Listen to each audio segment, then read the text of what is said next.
Hi guys, welcome back to another episode of the Storytime Society. I'm your host Jamie, and I'm so happy you're here. I'm so glad you're alive. Thank you so much for tuning in to this Friday episode of the Storytime Society. I really hope that you enjoy. For those of you who don't know, we do full-length episodes on Tuesday, Wednesday, and Friday mornings at 8 a.m. and mini episodes on Mondays and Thursdays at 8 a.m. And these are new. So we just posted the first mini episode yesterday. So if you haven't watched that, you should go head over and watch it. It's like 22 minutes long. And yeah, it's a fun time if you need just like a short little story, if you have a quick little commute or something, I don't know. But if you haven't already, please press the subscribe button, give us a like. Maybe I would love to actually hear your thoughts at the end of the podcast. Honestly, you can tell me anything now, like what you're doing or what you're drinking or something, but at the end of the podcast, I love to hear your guys' thoughts on any of the stories that we talk about in this episode or any of your concerns or questions. But yeah, we're also on Spotify. The link is below there, and we have a subreddit that you can share any story that you want to share on there. And yeah, so anyways, I have water today, so get your drinks, guys. We have literally fresh, well, I wouldn't call it fresh, actually. It's Brita water, which I feel like doesn't really do anything, actually. Okay. Sorry, I know that I needed a drink of water so that I can, get my reading voice on. But yeah, I don't know if you can see Willa. She's like right here. I've been filming in my bedroom lately, which I really like, and I've noticed a couple comments saying that you guys also like it. It's just like so much more cozy in here, and it kind of bothers me that it's not cozy in the room that I literally dedicated to be like partly my podcast studio, but also it's the cat room and my boyfriend's office for when he works from home. But still, I'm like, how can I make that look like as nice and cozy as it looks in here, you know? I just like the vibe so much better in here. But that's sad that it's not as cute and vibey in there. I think it's this lamp that really gives it like an extra, vibe to it. But I've been really loving filming in here. It's also late right now, so we don't have natural light in here, which kind of makes a difference, but it's still like nice, you know? I don't know. Oh, you guys were asking, a couple of people was asking about an advice videos, and I made a form. I'm going to link it in the description below if anyone wants to ask for advice, and I'll film some videos like trying my best to give you guys advice. I'm not going to say that it's going to be like the best advice ever, but it's going to be my advice. So, yeah. Hopefully I can actually pull through, because sometimes I just don't have advice on stuff. If I'm like really not experienced, I don't want to be ignorant and say that I like something that I would do when I've never been through that situation, you know? So it's a little different. But also a lot of you guys commented about me a couple episodes ago. I told the story of my breakup and like kind of what happened there, and I don't think I like said at the end that like we also got back together, and we've been together now for 2.5 years. So I think a lot of you guys were confused by that. And then I did see a couple negative comments about like if like he did that to you once, he'll do it to you again, which I completely understand where that person is coming from. But I do understand being hurt and having a situation like that happen to you, but obviously every relationship is different, and by no means was our relationship ever toxic in any way, shape, or form. And it was just the point that we were at in life was so different. So it was a lot of things, and it was not anything like that wasn't, we still loved each other. Like there was a lot of love there. It's just a different situation. But I can completely understand where some people are coming from when they say like you think they'll do it again no matter what. But I truly don't think that's the case with every situation. I just think every relationship is so different. And it really just depends on how your relationship was. Like if your relationship was toxic and, your boyfriend broke up with you, then yeah, I would understand. Or if it happened multiple times and you guys broke up, like I would understand. But this was just a one-time thing, and it was like a 3-month breakup, which I feel like is pretty long, and it really kind of solidified it when we got back together that this is what we really wanted, because it wasn't like we broke up and then a week later we decided to get back together.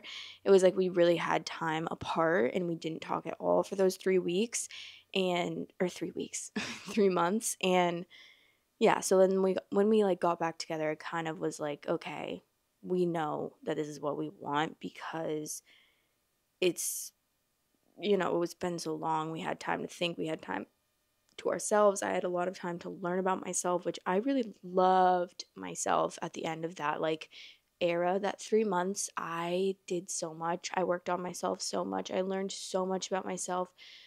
I learned how to be alone and like truly be content. Although I was still really sad about the breakup as a whole, I learned how to be content on my own and like actually enjoy life without relying on someone, which was weird for me because I'd been in a relationship since I was 18 years old. Like, not with the same person, obviously, but pretty much with barely any time between relationships. I was in a relationship for so long. So it was really nice to learn about myself and kind of just take time to myself. And I really think that I needed that time, although it wasn't like really long, but I feel like they can be a blessing. They are a blessing. Usually, in most cases, breakups are a blessing, whether or not you end up getting back together or it's a breakup that ends things for good, because that's what I've learned, especially because my first breakup was with my ex that once that was over, like I felt a huge weight lifted from my chest.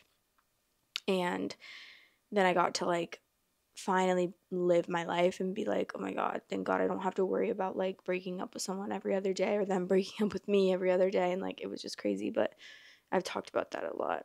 So yeah, I just wanted to kind of clear things up with that. Obviously I understand there was no ill intentions with that comment at all, but it's hard because if you don't know someone's situation, I can see how it could look from the outside looking in. You just kind of take your perspective and what you've gone through and you apply it. You apply the same things to another person's situation, but everyone's situation is so different that it really is just depends on like the details of what happens. Okay, the title of the first story is this is from the Am I Wrong subreddit, by the way. And the title is, Am I wrong for wanting to terminate our parental rights to our son because he's a danger to our family? Many people don't believe me when I say that my own child is a psychopath, but he is. His issue is that he is incapable of remorse and enjoys inflicting pain on others for the fun of it.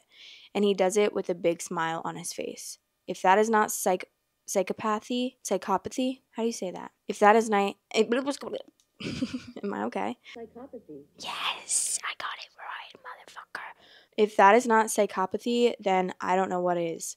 He's 10 and is gradually getting worse. He had hurt animals, his siblings, his classmates, and even threatened to kill us, his parents. Nowadays, he has an obsession with knives and even brought one to school on one occasion, which got him expelled.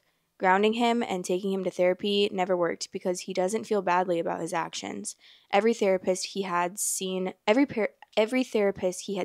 fired him as a patient. I feel like it's only a matter of time because he's going to kill us. As much as I hate this, I want us to terminate our parental rights, sell our home, change our identities, and move far, far away. My husband doesn't want to give up on him, but I'm finally ready to. There's nothing that can change him. He is a ticking time bomb, and we have to protect our family, and the only way we can do that is to be far away from him. I mean, okay, I understand wanting to do that. I actually really do, because I would be terrified if I birthed a being like that.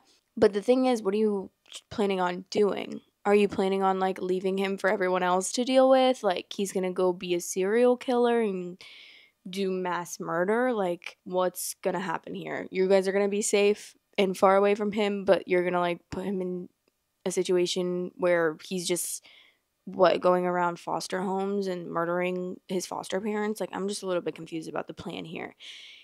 I don't know what the options are for something like this, what you can do about that. Like I have no idea, because can you surrender him? Like, can you be like, I need you to take my kid and lock him up in a psych ward or something? I don't know. What are the options here? Because I've never dealt with that before. So I'd love to hear what people are saying. Okay. You're not wrong. If you can't afford to involuntarily institutionalize him, then your only path may be to make him a ward of the state. But you and your husband need to get on the same page about this ASAP. I hate saying this, but if your husband won't agree, your only path forward to protect your other children and yourself may be to divorce and force the sale of the house. Then move away with the siblings and let dad deal with your son. He's entering puberty. Things are going to get worse, not better. Early in my legal career, I represented a family that did just this, but in their case, it was an adopted child. The adoption agency knew that the child had suffered extreme abuse and was violent, but did not tell them. They adopted him around age 5, and he gradually became more and more violent. He threatened their daughter. They could not afford to institutionalize him, and he became a ward of the state. It was devastating for all that were involved. I still wonder now, almost 20 years later, what happened to that family and to him. I am so sorry, OP.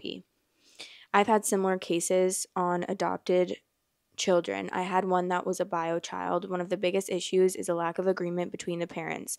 This is a horrible position to be in, and I don't envy OP. If one parent isn't ready to sever, the parents should have a legal separation. That's actually so hard. I cannot even imagine that. I feel like that's so scary, honestly, and like things like that make me nervous to become a mom and to have a baby, because what are the odds that I'm going to have like a sociopathic child or like a psychopath child, you know? Like, what are the odds? Because if that happens, I would be the same way. I would also not want to have that child anymore. Like, obviously it sounds bad, but I'm sure being around that and like living with like a Tucky doll kind of in your house, like that's my biggest fear. And it sucks because it's like, what can he really do? He has to go through intensive therapy. And even then, can you really change the brain and the pathways of a psychopath? Like, I don't know. I don't know. I'm no neurologist, psychologist. I'm nothing even close to that. So I have no idea. Will the state know to institutionalize him at least? Yes, that they knew exactly what was going on. Wait, I want to see like other people's experiences. No, you're not wrong. He needs to be institutionalized to protect him and you. Otherwise, he will end up in prison. Very true. Someone said this reminds me of this story. And I'm going to read this story because, oh, holy motherfuck. This is the longest story that I've actually ever seen, but I feel like I need to read it, guys. We're gonna go for it. I guess the theme of this episode is killer kids, or maybe not. Oh wait, yeah, maybe. Okay, let's see. The title is, I stood by and allowed my wife to almost kill our son. I was happy she did it. Oh Lord. Okay, fair warning, this one is long as hell. Apologies for that, but this is very hard for me, and I have been carrying it for a lot of years. On the advice of my therapist, I've written it all out to try to work out my feelings on it. He didn't advise me to submit it to Reddit, of course, but I have struggled with this for a long time, and I need to hear other people's opinions on it. I still really have no idea how I feel about it, even after all these years, but I will submit for judgment by the masses. I know I did wrong on some things, probably a lot of things. I tried to do my best that I could. My son was very troubled. Very troubled. If you have seen the movie We Need to Talk About Kevin, it will really help to understand what I'm talking about, because I swear to God, when I watched that film, I thought I was watching a documentary of my life. I felt like the writer must have had cameras hidden in my damn house. That's how accurate it was. The only difference is that in that movie, the boy appears normal to his father and only reveals his true nature to his mother. With my son, he didn't have that mask. His insane behavior was the same with everyone. From the day that he was born, my son just came out wrong. He was planned. My wife and I tried to get pregnant and were ecstatic when he was born. He was wanted and he was loved. We showered affection on him and really tried to give him a happy childhood. But from the day we brought him home from the hospital, he was miserable. He cried for 13 months straight. I'm not exaggerating. 13 months without a break. He cried until he had no voice left and kept crying. You could see his little face scrunched up and no sound coming out, totally hoarse. There were times he would literally be crying in his sleep. I've never seen or heard of any other kid able to do that. We brought him to the doctors, specialists, tried changing his diet, held him, rocked him, toys, swaddling, music, mobiles, everything we could think of. Nothing worked. 13 months of grading, grinding, no sleep, hell. Once he got over the crying stage, we thought we were out of the woods, but it quickly became clear that for some unknown reason, he was just angry at being alive. I never saw that kid have a genuine, joyous smile once in the time that I knew him. I saw him grin a vicious, horrible grin many times, taking a perverse pleasure from causing pain or suffering or breaking a rule, but a smile from a real pleasure at something nice? No, never, not once. He had no interest in anything positive. He was fueled by hate, and everything he did was bent towards that. As soon as he could walk, his mission in life was to destroy things. He would break or try to break anything that came in his range, smash it, chew it, throw it in the toilet, whatever he could. After a while, he figured out how to get his diaper off and took the pleasure in shitting and pissing anywhere he could. After a while, he figured out he could hide it and start pissing and shitting in places we wouldn't find right away, grinding it into the carpets, making it even more of a problem to clean, and making the house stink. When he got older, ages 9 to 15, he would piss and shit in our bed until we got a lock on our door and he wasn't able to get in anymore. Then he would just take a dump in the hallway in front of our room. That biological warfare started around 2.5 years old, and he never grew out of it. I'll try to speed it up as I could literally go on for days about this stuff, but as he grew older, he became more and more unmanageable. He would bite, kick, scream, scratch, and spit at anyone trying to do anything with him. He was kicked out of school twice before he was 9. Then they let him back in and then kicked him out for good. He had to change schools. The next one put him in a special class that kept him away from the other students. We had to install a door and a lock on the kitchen because he would steal knives and use them to gouge the walls, furniture, or chase people with them. When he was 10, he stabbed me pretty good in the hip and the ass. I still have the scars. As he grew older, he grew darker. He moved into setting things on fire and torturing local animals. There was a stray dog that hung out around the park near our house. My son blinded it in one eye with a barbecue fork. He would dip cats' tails in gasoline and light them on fire. He became a violent, stinking, vicious beast that lived in our house. We couldn't do anything with him. I will take this opportunity to preempt the tsunami of messages. Yes, we had the kid in fucking therapy. He saw a psychiatrist twice a week, and had God knows how many different medications prescribed to him over the years. Nothing worked. Therapy didn't work. Meds didn't work. Nothing effing worked. He was like a poison cloud of hate and fury, lashing out at anything in his reach. When my son was 16, my wife got pregnant again. I can't tell you how different our reaction was. Instead of joy, we felt horror. This pregnancy had not been planned, and we were at a loss over what to do. My son had been such an unending nightmare for 16 years, we couldn't take the idea of starting again from the beginning. We talked a lot about terminating, but access to abortion was not easy in those days as it is now, and my wife was very against it. We talked about many options. In the end, we decided that my wife would just have the baby, and if it turned out evil, we would put it up for adoption. We knew we just couldn't do it again with another child like our son. We had a daughter. She was normal, and suddenly we saw that what our lives should have been like the whole time, how things would have been if our son had not been himself.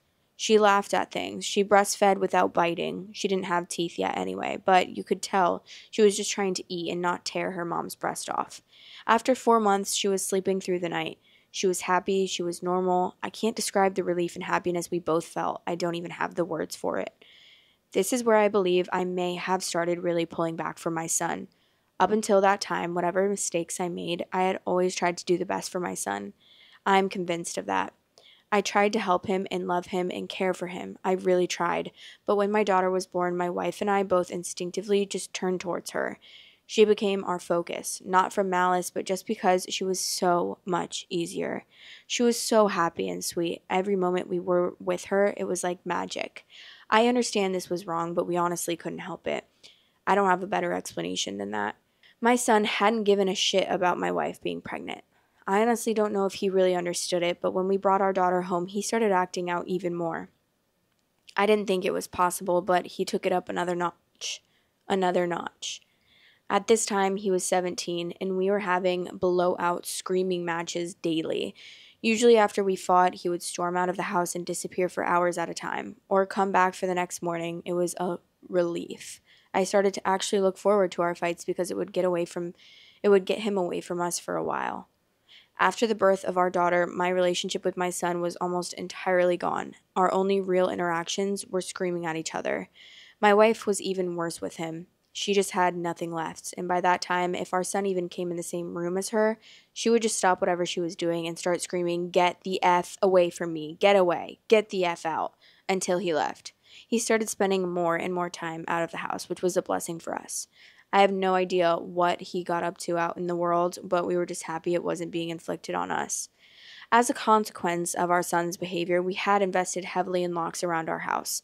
All of the cheap, thin interior doors in our home had been replaced with, think, dense wood doors that couldn't be kicked through, equipped with keys, locks that my wife and I carried keys to. I know it sounds extreme, but locks and heavy doors were the best way we had found to create safe spaces from him. And again, before I am inundated with messages, I was not locking my son in rooms like a prisoner. He had free reign of the house and could come and go as he pleased. My wife and I would lock ourselves in rooms to protect ourselves from him. If anything, we were the prisoners in our own home. On the day in question, I had fought with my son in the morning, and he had left the house in a rage. My wife and I were enjoying some peace and quiet in the kitchen while our daughter napped in our bedroom. And then my daughter began crying. Any parent who has young children can tell you, you get used to your child's cries, and you can tell after a while what they need.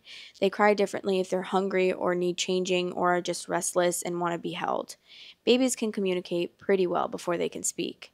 This cry was none of those things. This cry was terror. The second we heard it, my wife and I were both up out of our chairs and running to the room. The door was locked, of course, and it took a few seconds to get the right key and get it open. My son was in the room. We lived in a bungalow, and the bastard had climbed in the window to get to her. He was standing over the crib with a steak knife in his hand. I have no idea where he got it. It wasn't one of ours. We controlled our knives very carefully and always kept them in locked drawers. I think he may have stolen it from one of our neighbors' houses. He had broken her skin twice already, once in the belly area and once on her arm. I could see blood running down, and when I entered the room, he was dragging the back of the knife down her face, not cutting, almost tickling her with it, teasing her while she screamed. He looked up at us and smiled. Before I knew what I was doing, I was already moving, running to put myself between them. I didn't think about it. I just moved instinctively. Even with that, my wife got there faster. It was like a movie on fast forward. She got to our son and bashed his hand away, knocking the knife across the room, and then shoved him with her whole body weight so hard that he flew away from the crib and bounced off the wall. I picked up my daughter and held her while my wife screened us. I could see her shaking, almost convulsing. I can remember the smell in the room, the sound of my daughter screaming and wailing, the look on my son's face as he stood there, just nothing, blank, dead. There was nothing in his eyes, no emotion. He looked like an alien to me. I watched my wife take a step toward him. I could have reached out and stopped her, but I didn't. She stepped forward again, very close to him. I could have stopped her again, but I didn't. She waited, looking at him for maybe 3 to 5 seconds without moving, and then she punched him in the face. Now, until this point, you may have been picturing my wife as a typical woman, small frame, dainty, delicate. This is not the case. My wife does have a small frame, but dainty and delicate she is not. Never has been since I've known her. Since her early teens, my wife has been a boxer. MMA didn't exist back then, but karate and boxing were big in those days, and my wife was a very talented amateur. She was about 130 pounds. She carried a lot of muscle, and she knew how to punch. I had 70 pounds on her back then, and I have no doubt that in a real fight between me and her, she could have and would have pounded me flat. Neither of us had ever laid a hand on our son in anger before, but something broke in her that day, and all the years of anger and pain and sorrow and frustration just came pouring out. When she hit him, his head snapped back and blood started pouring out of his nose. He hardly reacted. He just looked at her with this shocked expression like he didn't know how to process what had just happened. She waited another second, and then she hit him again. I could have reached out and stopped her. I could have dragged her out of the room, taken her away, calmed her. I didn't. I just stood there and watched while she systematically started to pound him to a pulp. Every time he brought his hands to cover one part, she would blast him somewhere else. Body, head, over and over. He started screaming, crying out, yelling for her to stop. It's the most genuine reaction I'd ever seen him have to anything in his whole life. But she wasn't stopping. I watched her ramping up, hitting harder, faster, working him like a heavy bag. He tried to swing at her and she slipped him easily. She was on autopilot, sinking down into her training. I stood there watching for a minute and then I turned my back on them and took my daughter out of the room. I brought my daughter to the kitchen and gave her a bath in the sink. I found that he had cut her a third time on the sole of her foot. All the cuts were superficial. I cleaned her up and held her until she calmed. I put polysporin and Band-Aids on her cuts in our bedroom. I could hear my son screaming, calling my wife horrible names, telling her he would cut her head off and F her corpse. After a while, I didn't hear him saying anything more, didn't even hear him crying out. I assumed that he must have been knocked out, but I could still hear her beating him. That went on for a long time, long enough for my daughter to drift off to sleep in my arms. I just sat at the kitchen table waiting for her to finish, and finally, she came out and sat down across from me. Her hands were swollen and red, her face and arms were splattered with blood, her chest was heaving. We just stared at each other without saying anything. After a while, I asked her, "Is he dead?" She looked back at me and answered, "I effing hope so." I nodded. That was all there was to say about it. I understood how she felt perfectly. I felt the same. I didn't know what to do, so we just sat there waiting silently. Eventually, my wife started crying and went to go take a shower. I just stayed where I was, holding our daughter. After a long while, I heard moaning and sobbing come from our room. It turned out that my son wasn't dead. I went in to see how bad it was, and it was pretty bad. I've never seen a more merciless beating laid on to anyone before or since. He was laying on the floor, rolling around with blood leaking out of his face, lying in a pool of vomit. His nose was squashed flat out across his face. Both of his eyes were completely swollen shut and starting to blacken already. I could see that a couple of his fingers were bent out at weird angles, and he had pissed his pants. I think he must have been missing teeth, but I couldn't see any on the floor, and I couldn't see inside his mouth. His lips were all puffed up and swollen. From talking to my wife about it later, I know now that she had systematically beaten every part of his body, focusing heavily on his legs. She told me she kicked him in the groin repeatedly until her legs got tired, and had kept beating his body long after he had passed out. When my wife came out of the shower, I still didn't know what to do about our son. I didn't know whether to call the police or an ambulance, take him to the hospital myself. I honestly didn't have any idea what to do. After a while, I realized that I simply didn't care what happened to him anymore, and we decided to just let him live or die on his own.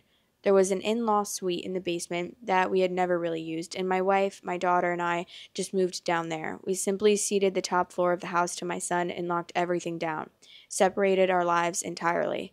There was plenty of food in the upstairs cabinets, enough for a couple weeks or more. He had a washroom and bedrooms to use. We had a washroom in the basement, a small kitchenette, and a separate entrance, so we just stopped going upstairs. We just decided that we were done with him. I figured we'd let his food run out and see what happened. Over the next week, we could hear him moving around upstairs sometimes. I think he just spent most of the time lying in bed recovering. I went to work watching on high alert in case he attacked me in the driveway, but he never did. My wife stayed home with our daughter. She was never out of our sight. One night, we heard him going ballistic, smashing things and banging. We didn't respond. He never tried to get downstairs or get near us, though. I think he was afraid that if he got near us again, my wife might finish the job on him. After 3 weeks down in the basement, we hadn't heard anything up there for a few days, and I ventured upstairs to the main floor of the house. The place was demolished, and there was no sign of my son. He was gone. It took months to repair the damage he had done and get the main floor back to normal again. There was food and shit smeared all over the walls and broken glass on the floor, big holes in the drywall. He had ripped the place apart. He tore up the linoleum in a corner of the kitchen and emptied an entire foam fire extinguisher into the living room. I feel thankful that he didn't burn the house down with us in it. I'm honestly not sure why he didn't. The kid wasn't shy about lighting things on fire. After that, I lived in fear every day that he would come back, that he would ambush ambush us out of the blue and try to kill us. We moved houses about 3 years later, and I finally stopped being afraid that he would show up again, as now he had no idea where we were. I finally felt safe from him. All this happened a long time ago. My son was born in the spring of 1971. My daughter was born in 88. I'm an old man now. I'll be 70 this year, and my wife passed from cancer in 2016. My daughter is 31 now. I moved in with her and her husband after my wife passed. I've got 2 granddaughters, and they are the joy of my life. I see a therapist a couple times a month to talk about all this. I don't know where my son is. The last time I saw him was when he was lying on the floor of our bedroom, bleeding and smashed. I haven't heard from him since he left. More than 30 years now, and I don't want to. I carry a lot of guilt from that time and a lot of conflicted emotions. I didn't beat him myself, but I allowed him to be beaten, and I thought that he deserved it. I was happy it happened. I didn't try to kill him, but I would have been happy if he died. I will say that I do hope he was able to recover. I do hope that he was able to overcome his demons and go live a normal life somewhere. If he wasn't able to do that, if he stayed the way he was, then I truly do hope someone out there had killed him. When I knew him, he was a rabid dog. In whichever way it went, I just hope he isn't still out there hurting anyone else. Oh my God. That was crazy. I'm like so shook I'm literally when he said that he was slicing the baby with a knife and he was standing above him with a steak above her with the steak knife, I about lost my mind. That's actually crazy. But you know what I don't like and I don't respect?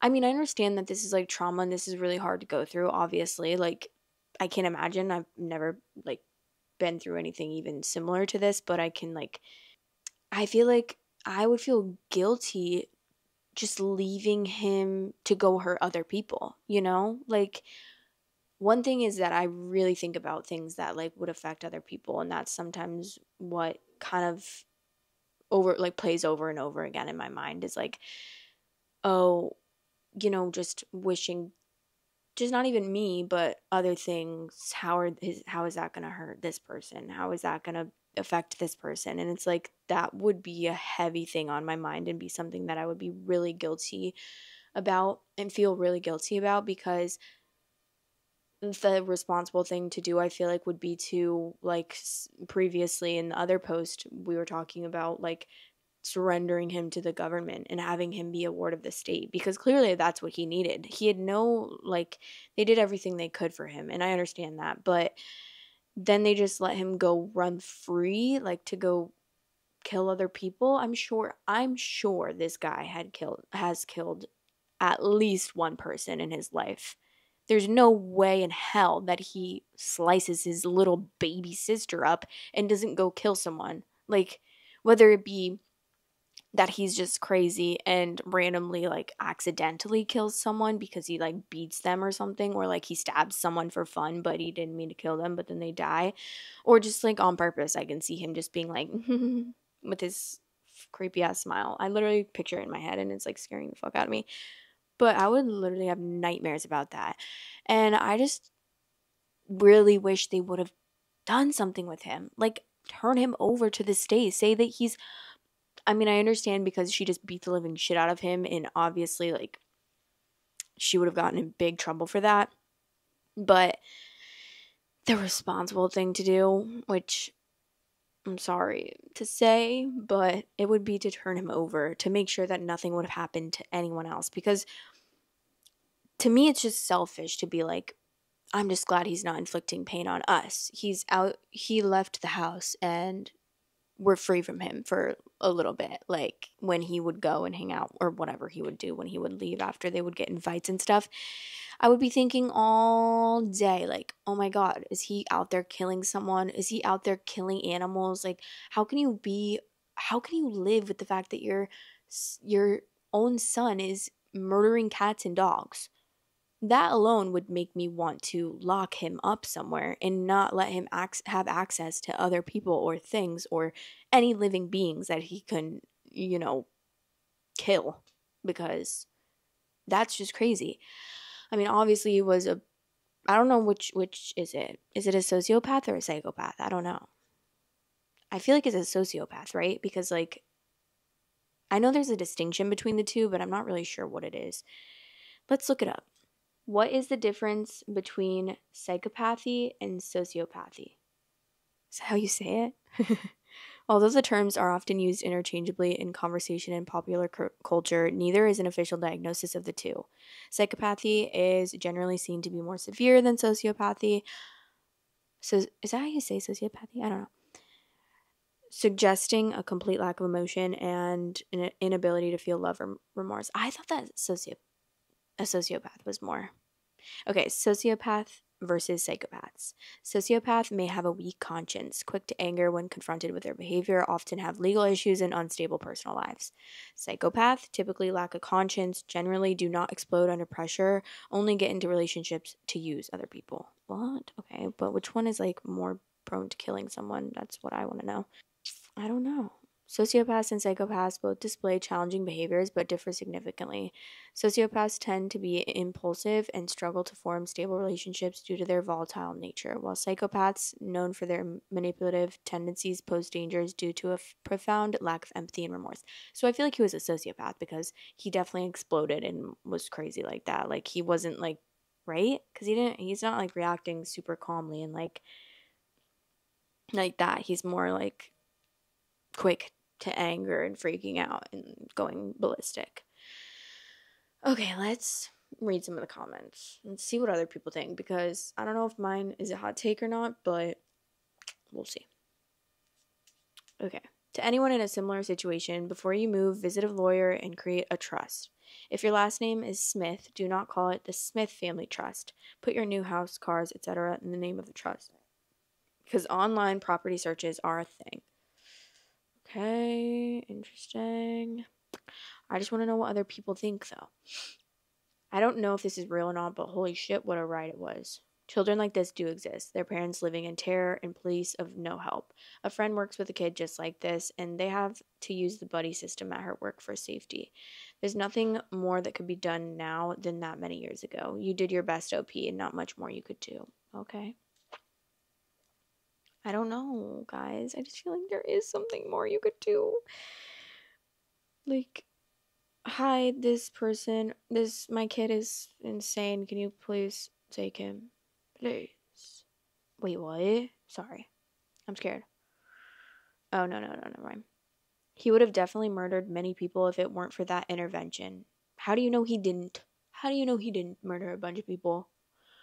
He is definitely either in jail or dead, maybe living on the streets. Hopefully isn't hurting anyone. Still, reading about how he got beaten up and left to die made me cry. It's effed up, everything about this. I don't blame you or your wife. The fact that he continued to trash the place makes me think he was clinically insane. This is all terrifying to think about, especially him shuffling around barely alive upstairs. I'm glad you kept your sanity. Edit, not sure if this is real and I don't stand by this mindset anymore, but I'm keeping this for educational purposes, I guess. I understand the urge to protect and attack, as well as possible lack of self-control after years or something like that. Still, pretty effed up to almost kill the guy in my opinion. As much as, a cab, I think this is where you would typically call them the cops. Yeah, I mean, I definitely wouldn't have done that, but I don't blame her for doing that. I feel like, because I understand like the reaction of someone like literally standing over your baby with a steak knife and already had like sliced her. Although they were superficial, like still a little baby getting even paper cutted. That's so terrifying and scary. And I'm sure she's gonna carry that trauma with her for so long. Honestly, if this is all real, the guy could be a serial killer still at large. That's what I'm worried about. He's checked off all the boxes on that list. Shitting and pissing all over the place while disturbing and gross isn't quite the same as bedwetting. Although, yes, he had the other two signs of arson and torturing killing animals, still, it's not a guarantee that he'd turn out to be a serial killer. He's likely a criminal, probably even violent, but it's still not 100% he'd kill a bunch of people, even if he did have the third sign. Wait, but he stabbed his dad. He literally stabbed his dad when he was, 10 or something? Stabbed him and then sliced his baby sister. I think that he could possibly be a serial killer. I don't think that it's very far-fetched to think that. He is probably either dead or in jail. From your description, there really wasn't anything else you could do. It sounds like he had some major mental imbalances and you tried everything. I am surprised you didn't have him locked up in a psych ward. I'm sorry you had to live through that and still are living it to some extent. Why didn't you commit him to a mental institution? This kid was a classic psychopath and irredeemable. The doctors would have backed you up. Seriously, it was where he belonged. I know this is old, but I feel like there was a stigma around mental institutions in the 70s. Any chance that continued into the late 80s? Who gives a fuck? This is so intense. Like, what the F? That's a lot to sink in. That sounds like a demon and not a child. Um, I want to kind of see if he has anything else or has said anything else. I would love to hear that he, like, met his kid, honestly. I want to know where he is now. Like, where is your son now and what is he doing? Please. Can you look him up or something? I need to know. But he's not. All he said, he only commented one time. This was also a 5-year-old story, but he said she absolutely was a badass. Obviously, his wife. She was the strongest, most beautiful woman I ever knew. I'll let her know you approve. Even though she's not here with us anymore, I still speak to her often. I sure do know his name. I gave it to him. Haha. It was my father's name, and you're right. Maybe I could find some record of him, but I think I likely won't. I can't see what good it would bring into my life to know. Either I'll find he's dead, which I don't feel anything about, or I'll find he's in jail for hurting someone, and I'll just spend the rest of my life regretting that I didn't finish the job while he was lying there at my feet. I thought at the time about putting a pillow over his face and ending him, but I chose not to. I'd hate to know that my choice caused some other poor soul to have to suffer his madness. Exactly. I mean, I won't think that you should have killed him, but there was other things that you could have done. Right? Like, please. I don't understand. You said your son had therapy. Why was he not committed? After hurting animals, setting them on fire, etc., hurting neighbors and yourself, it's clear that humans are next, and a therapist would have had him committed. I guess, yeah, it's different because he was born in the 1970s. Okay, I don't know. But by the time he was, what, he was 18 in 1980? No, wait, 1990? I don't know what life was like. I was born in 1998. You want to sniff my foot, Willa? Okay, well, I'm scared and I'm gonna have nightmares about that. I don't know what that's even giving. Like, what is that giving? It's giving, like, it's reminding me of the butterfly effect. Do you guys know that movie with Ashton Kutcher where that one kid is like, is it him that kind of gives serial killer vibes? I don't know, but I've seen that movie like 2 times, but I just remember there's like a kid in there that gives psychopath vibes, and it might be him when he was little or something. But that's a good movie. If you haven't seen it, you should watch, even though it like sticks with me in a weird way. Like, it makes me feel weird whenever I think about it for some reason. I don't know why, because weird things happen in that show. Like, he wakes up with no, wait, never mind. I'm not gonna spoil it. Even though it's a really old movie, but okay. This one's definitely more light. It's not like super light because it's still bad, but it's more light and not as dark and scary as that one. All right, the title is, and this is on Scams. That's the subreddit that I found it on. And I just thought it was funny, but it's also sad at the same time. So, yeah. My grandmother thinks she is marrying Johnny Depp and has put our entire family at risk. Sorry, I think that's funny, but it's not. It's not. I'm sorry. This all started about a few months ago when my mom saw that my grandmother had taken $3,000 out of her retirement account randomly and confronted my grandma about it. My grandma then revealed to my mom that she had met Johnny Depp in a chat room and they were engaged to get married. But he needed her to send $3,000 to the UN so he could get out of some movie contract and come take care of her. She somehow managed to go to the bank, cash a check for $3,000, and then send it via Bitcoin to this guy. At the time, my mom thought my grandmother must have had some sort of underlying medical problem because she has never been like this before. She's relatively independent other than some mobility issues and is very sharp otherwise. My grandmother was sent to the hospital and admitted at the time, but they found nothing wrong. We thought she understood, after all, that she had been scammed. She said she understood anyways, and we thought that was that. My mom was a POA and informed all banking agencies and filed a police report, etc. Fast forward to today, however, and it's even worse than we thought. My grandmother was acting sketchy about some things, saying she needed to sell her house, and my mom downloaded the app she knew my grandmother was chatting with this guy on and then used her Gmail to get in.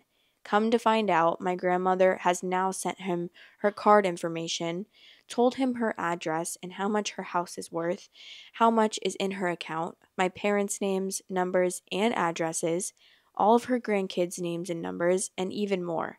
My mom has tried over and over again to convince her that this is a scammer and she's putting all of us at risk, but there is literally no reasoning with her. My mom was able to get her accounts shut down and temporarily prevent my grandmother from sending any money out, but this guy is apparently pressuring my grandmother hard, leading her to do all this insane stuff like giving him her family's information. At this point, she's not only putting herself at risk for bankruptcy, but she's sharing information with God knows who about our entire family. My mom is a complete loss on what to do, and I'm not sure, and I'm not much better. So I figured who better to ask than Reddit. Anyone please advise. You need to call Neve immediately. Neve and Cammy need to get on this.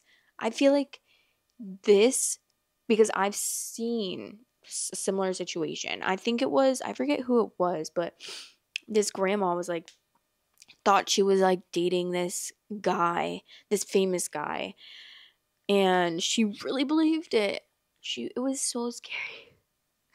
It was so scary because she like FaceTimed him, and it was literally just a clip on the computer. This guy was like videotaping the computer or pointing the camera at the computer screen, and the guy was just like, it was just a video of him, and it would just start over and replay but he wouldn't say anything because it was a video.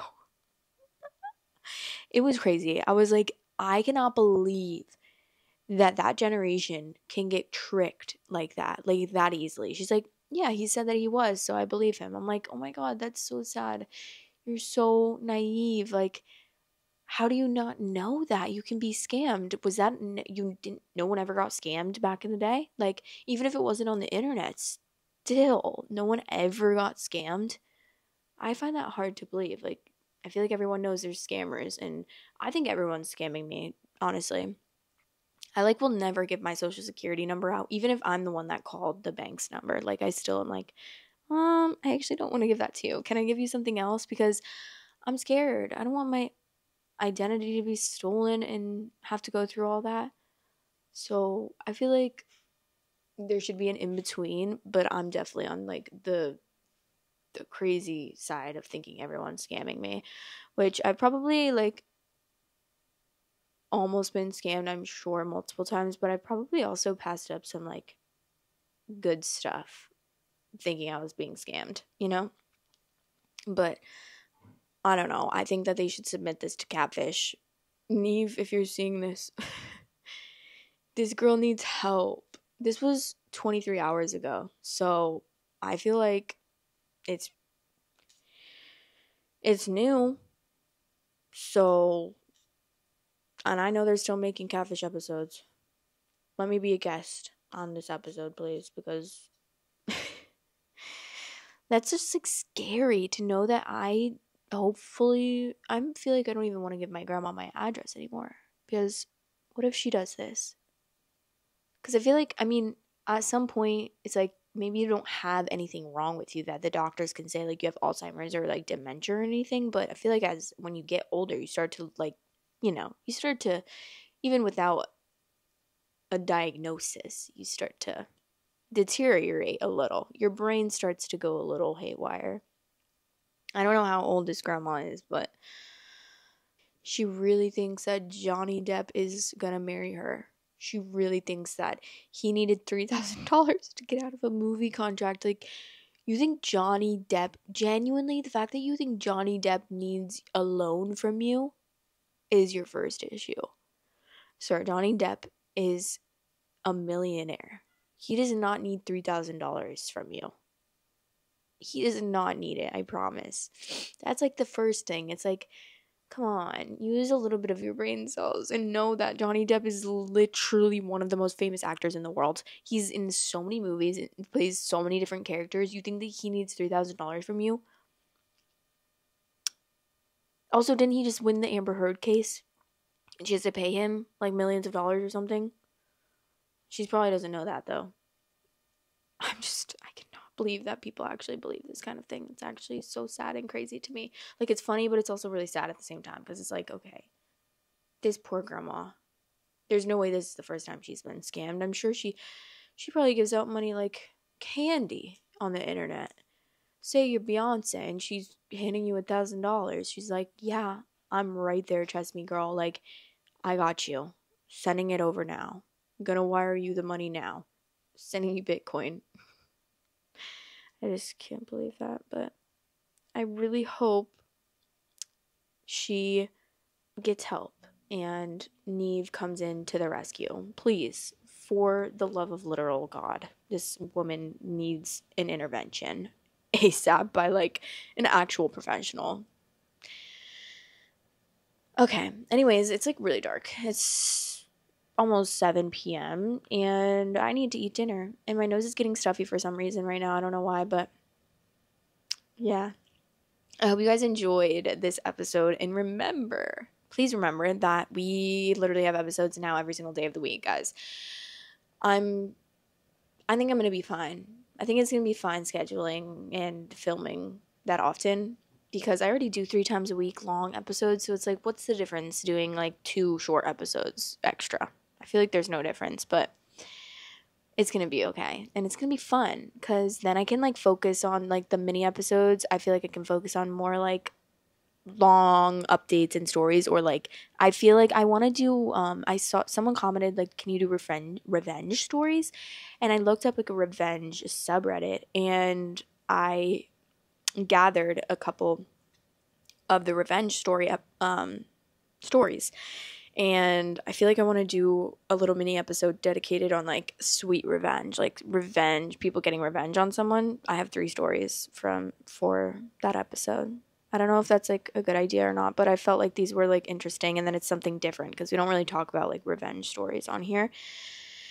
But yeah, I hope you guys have the best day ever. I hope you guys have the best Friday ever. Oh my God, TGIF. Let me know what you're doing this weekend, and let me know any suggestions that you have ever. Literally, please comment because I love to hear your guys' suggestions. And I also, if you want any advice from me, go to the link that's in the description. It's a Google form, and I made it so that it doesn't collect email addresses. So it's completely anonymous.